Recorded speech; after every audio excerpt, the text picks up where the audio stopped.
ស្ដាប់ទាំងអស់គ្នាបទរួមបន្ទុកខ្ញុំម្នាក់នេះគឺ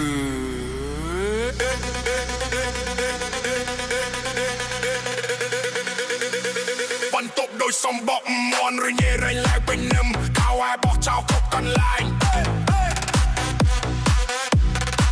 អញឃើញហើយចង់ឈួតគួស្បែកជើងក៏បាត់ទុកដាក់ដើរជន់ឡើងចង់ដួតងាក្រោយ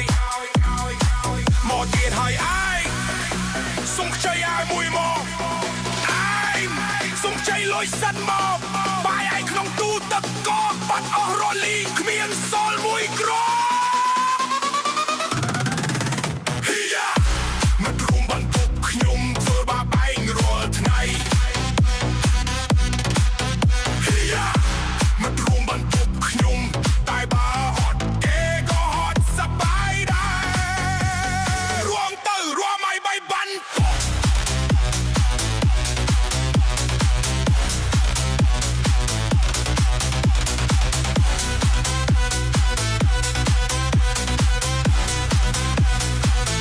ឡាមស្រកដូចដំរីដេកមិនលុបព្រោះតែវាលេងហ្គេមស្រែកឡូឡា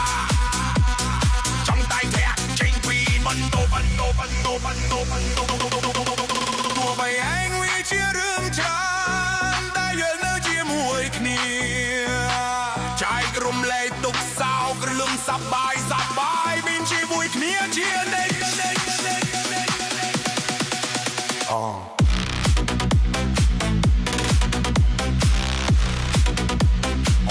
មុតសំឡាញ់តែសងលុយបាយរិញផង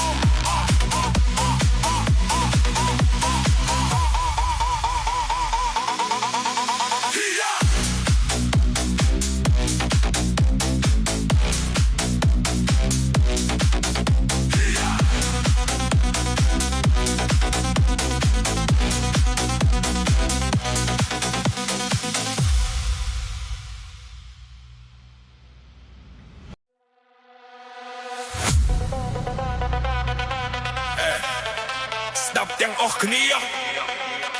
មិត្តរួមបន្ទប់ខ្ញុំអ្នកនេះគឺ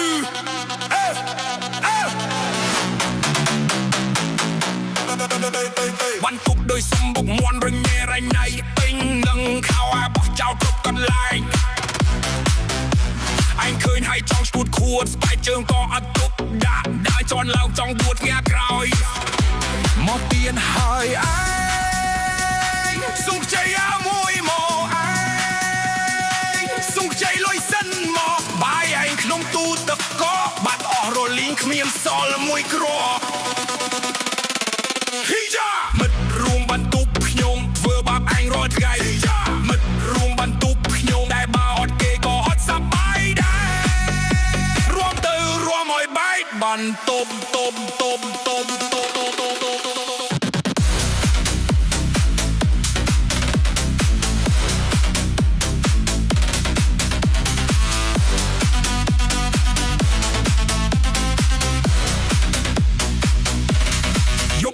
យប់ឡើងស្រុកដូចដំរីដេកមិនលក់ព្រោះតែវាលេងហ្គេមស្រែកឡូឡាចង់តែធាក់ចេញពីបន្ទប់ទោះបីឯងវាជារឿងច្រើនតែយើងនៅជាមួយគ្នាចែករំលែកទុកសោរឿងសប្បាយរឿងជាមួយគ្នាជានិច្ច